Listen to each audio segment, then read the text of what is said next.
qabu ture yoo ta'e illee immoo of qabuun of akka wanni hamaan balaan isarratti mudanne abbaa ibidda qabeetu murteessuu qaba jechuudha.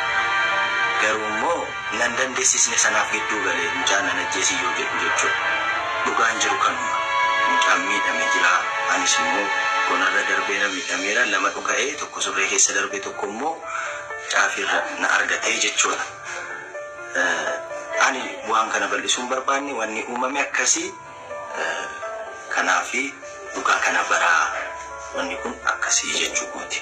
Believe me or not, jechooti tok taabuwar mirra fayyadamu hin dandeenye malee dargaggeessi Oromoo nadheeniif miiliyoon lamfa kaffalu dhageenya jirranin amma anin practical raga waliin dhagee jiraachuu nam birri kum dhibbu lamaatiin nadhee waliin bulee dabarsuu fedhe dogongora miiliyoon lam xaafee fi nyaatame jiraachuu. Zero tokko itti dabale. Yaa inni zero tokko itti dabale machaa. Real story.